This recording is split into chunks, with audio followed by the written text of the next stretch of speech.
Olá pessoal, Salve Maria Puríssima. Eu sou a dona da livraria São João Bosco e hoje estou gravando esse vídeo para vocês para falar sobre um dos meus livros favoritos, que se chama Escola de Perfeição Cristã, de Santo Afonso Maria de Ligório. Bom, todos os meus amigos já sabem que eu sou devota de Santo Afonso. Eu sempre gostei dele desde que eu comecei a ler os livros. O primeiro livro que eu li foi A Prática do Amor de Jesus Cristo. E a partir daí eu me apaixonei por Santo Afonso de Ligório. Gostei muito dos escritos dele, me ajuda muito espiritualmente, então quero compartilhar com vocês o livro, para mim, que é o favorito. O meu livro favorito é esse, Escola da Perfeição Cristã. Claro que depois da Bíblia e depois do Catecismo de São Pio X, né? Um padre me falou, eu nunca me esqueci, né? Já faz bastante tempo. Ele falou que antes de você ler o Catecismo de São Pio X, você não deve ler nenhum outro livro de espiritualidade, porque ali tem o básico da fé católica, né? E a maioria das pessoas hoje não nasce em berço católico, se converte mais tarde, então acaba que a gente sempre precisa conhecer a doutrina católica. Sempre é necessário estudar, né, para saber pelo menos o básico. Então, o primeiro livro que a gente deve ler é o Catecismo de São Pio X. Fora ele, aí se você já leu o Catecismo, é claro que os outros livros vão ser muito importantes para a nossa espiritualidade. Eu vou falar sobre esse, que é o meu favorito, como eu falei. Eu já li ele uma vez e estou lendo pela segunda vez. E esse é um livro que a gente sempre vai precisar ler, né? Na minha opinião, porque é um livro que você precisa relembrar, né? Como a nossa alma, por exemplo, é como o nosso corpo, ele sempre vai precisar de alimento. Às vezes você sabe as verdades de fé, você sabe que precisa evitar as ocasiões de pecado, você sabe um básico assim, sobre espiritualidade, como sair da tibieza, mas a gente esquece as coisas muito rápido. Então a gente tem aquela mania de saber das coisas e ficar empolgado, tentando mudar, e de repente amanhã você já não lembra mais do que você leu. Você até lembra, você sabe, mas você já não se importa, né? Então, não é o livro, esses livros de espiritualidade, você não precisa simplesmente ler eles, mas você precisa meditar, que é uma coisa que Santo Afonso fala muito nesse livro. Tem uma parte que ele fala de leituras espirituais, que é uma parte mais pro final, e ele fala isso, que você não deve ler por curiosidade, simplesmente, mas você deve meditar, você deve assimilar aquilo que você está lendo.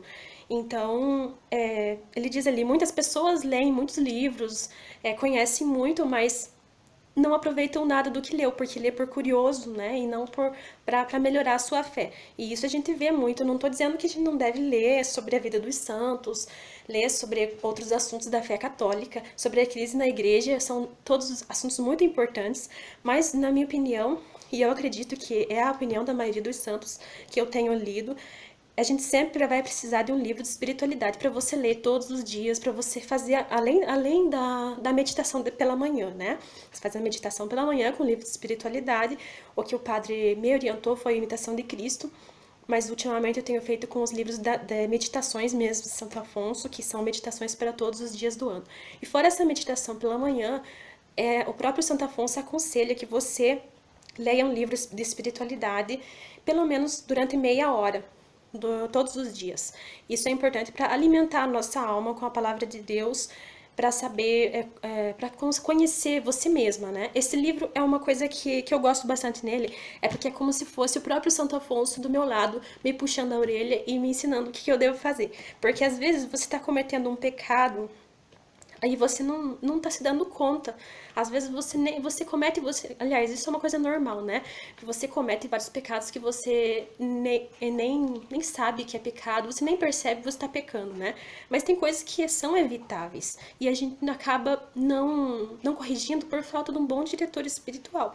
E então esse livro também é importante para as pessoas que não tem um bom diretor espiritual por perto, né? Eu acredito que é o caso da maioria dos católicos hoje. São Francisco de Sales fala, me disseram, encontre um diretor espiritual entre 1000, e eu te digo, você vai encontrar um entre 10.000. E isso lá na época dele, né? Imagina a nossa época, então, em que tá essa crise de fé, essa bagunça, Bom, as pessoas que já estudaram um pouquinho sobre a crise de fé já sabem do que eu tô falando. Então, hoje em dia, é até difícil você encontrar uma boa missa, uma missa católica que seja respeitada. Imagina um diretor espiritual que possa guiar a tua alma, né? Então, muitas pessoas ficam tristes, não tem diretor espiritual, muitas vezes não tem nem missa. Então, esse livro eu acho que eu indicaria para essas pessoas que precisam de um diretor espiritual e não tem, porque é como o nome diz, Escola de Perfeição Cristã. Aqui ele vai falar sobre tudo na tua vida espiritual, o teu crescimento espiritual, e ele vai começar desde o princípio. Por exemplo, quando você vai uma aula lá na faculdade, um assunto novo que você não conhece. Primeiro você vai nas coisas básicas, aos poucos vão acrescentando mais detalhes, e aos pouquinhos vai aumentando aquela quantidade de informações. Bom, aqui é mais ou menos isso que ocorre. Ele começa a falar sobre as coisas básicas da espiritualidade, né? O amor a Deus, ele começa falando aqui na introdução, essência da perfeição. A perfeição consiste no amor de Deus. O que consiste a santidade? Sobre a base mesmo da nossa espiritualidade, né? A perfeição do amor divino consiste na conformidade com a vontade de Deus. E assim ele começa o livro. Aí ele vai falando das coisas mais importantes. Primeiro da perfeição, do amor a Deus. Já mais pra frente, ele começa a falar da fé, da esperança. Aqui primeira parte do segundo capítulo, ele já começa a falar do pecado mortal. Ou seja, ele vai esmiuçando tudo que você deve fazer para melhorar. O pecado mortal, ele começa a fazer você ter noção do que é o pecado mortal. Porque às vezes nós cometemos um pecado mortal e a gente não tá se dando conta da gravidade daquilo, né? Você pensa, bom, eu vou confessar, e você leva isso como se fosse uma coisa normal, né?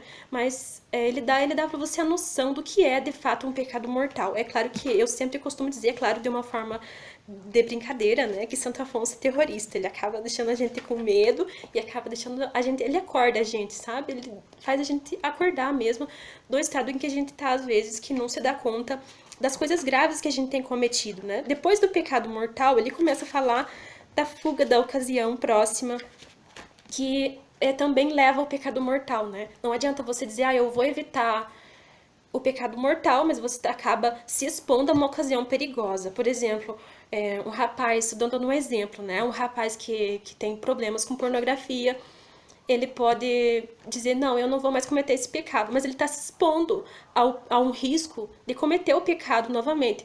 Claro que ele não fala desse exemplo que eu estou falando, mas eu que estou dando o exemplo, né? Como, por exemplo, ficar num quarto sozinho com um computador à vista, né? Os padres da tradição, eles já orientam que o computador tem que ficar num lugar na casa em que todo mundo veja o que você está fazendo, né? Não num lugar assim dentro do quarto, por exemplo, que já fica mais perigoso para você cair em tentação. Então, antes de você cometer o pecado mortal, você precisa evitar. Antes de você evitar o pecado mortal, você precisa evitar as ocasiões. Quem não evita a ocasião, geralmente é aquele que cai em pecado mortal o tempo inteiro e não consegue abandonar o pecado, porque ele não evita as ocasiões. Então, evitar as ocasiões e também o pecado venial é importante para você não cair em pecado mortal. E é tudo isso que ele explica de forma muito melhor, com certeza, do que eu estou falando aqui, que eu só estou dando uma introdução, né? Santo Afonso é doutor da igreja, então com certeza ele vai fazer a gente acordar lendo os livros dele, sabe? Nessa parte moral, ele é impecável. Então é isso que me conquistou mesmo os escritos de Santo Afonso. E esse livro, ele vai, como eu falei, ele vai falando aos pouquinhos das coisas mais importantes. Depois do pecado mortal, ele fala de outros temas, né? Da esperança, ele fala um pouco dos mártires, do amor de Deus, do progresso nas virtudes. Ele fala virtude por virtude, tudo que a gente deve fazer. O amor do próximo, pobreza de espírito. Para ser sincera, eu li ele inteiro, mas foi uma única parte em que eu não li, foi aqui no finalzinho, que ele fala mais dedicado às pessoas que querem ser consagradas, que são as pessoas que pensam em ser padre ou freira, né? Não direcionada aos padres e às freiras, porque isso já seria um assunto mais complexo, mas as pessoas que têm interesse em ser freira ou ser padre. Como eu sou casada, essa parte já não me interessou muito, então eu pulei essa parte, mas o restante é tudo. Eu gostei demais de ler. E eu aconselho esse livro para as pessoas que precisam de um diretor espiritual, mas não tem. Você pode ter certeza que você vai gostar muitíssimo. A faixa de preço dele está entre R$ 79 a R$ 90, dependendo do lugar, né? Na livraria São João Bosco, você vai encontrar por R$ 79,00, que é um preço que tá promocional, que eu coloquei lá. Então, tem o frete fixo, que você pode escolher, para qualquer lugar do Brasil vai ser o mesmo, então ele já ajuda um pouquinho para não sair um valor tão elevado. E junto com os pedidos, eu tenho enviado os marcadores de páginas, aqui Santa Terezinha, Dom Lefebvre e São João Bosco. Então, eu sempre envio esses marcadores. Se você quiser escolher algum deles, você pode mandar uma mensagem junto com o pedido que eu vou colocar junto, tá bom? Então, por hoje é só isso que eu tenho pra falar. Espero que vocês tenham gostado do vídeo, tá bom? Salve Maria!